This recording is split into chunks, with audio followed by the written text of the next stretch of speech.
एखादं नातं तुटतं तेव्हा आवाज होत नाही, फक्त मनाच्या खोल कोपऱ्यात एक शांतताच शिल्लक राहते, जी प्रत्येक आठवणीत वेदनांनी ओढत राहते. मनात खोल दडवलेली काही दुःख अशी असतात की ती शब्दात उरवतात येत नाही, आणि अशा वेळी डोळ्यातून वाहणारे अश्रू सगळं बोलून जातात. आपण खूप वेळा ठीक आहे म्हणतो, पण त्या शब्दांमागे किती अश्रू, किती अपेक्षा आणि किती सहनशक्ती दडलेली असते हे कोणीच जाणून घेत नाही.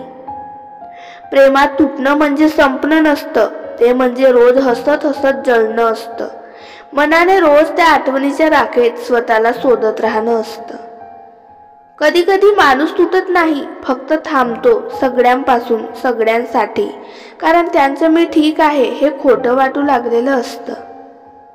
प्रत्येक माणूस आपल्या मनात एखादं दुखर पान जपून ठेवतो, जिथे त्या एका आठवणीचे आजही डोळे पाणावतात. आपण कोणासाठी खूप काही करतो तेव्हा वाटतं की त्यांचं आयुष्य आपण होऊन गेलो, पण शेवटी कळतं ते माणूस कधीच आपलंच नव्हतं.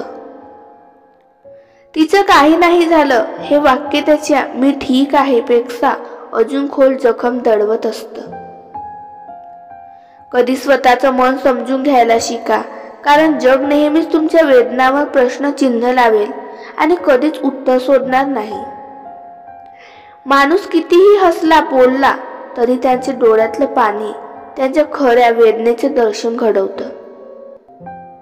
काही वेळा शब्द न वापरता रडणं हेच खरं बोलणं असतं. ज्यांच्यासाठी तुम्ही रात्रभर जागता ते दुसऱ्याच्या स्वप्नात हरवून गेलेले असतात. प्रेम तेच जे वेदनामध्ये साथ देतं, जे हरवलेल्या स्वप्नामध्ये अशा जिवंत ठेवतं. कधी प्रेम कमी होत नाही, फक्त समजून घेणं थांबतं आणि त्या नात्याच्या श्वासात गुदमरायला लागतं.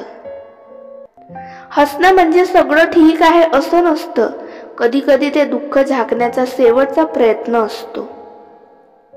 कितीही समजावलं स्वतःला, पण काही आठवणी नेहमीच मनातली खोली ओलसर करत राहतात. सोडून गेलेली माणसं वाईट नव्हती, ते फक्त इतकीच जागा होती त्यांच्या मनात आपल्यासाठी. कधी कधी नातं नसतानाही एक सवय होते, आणि ती सवय तुटल्यावर नात्यापेक्षा त्रास देऊन जाते.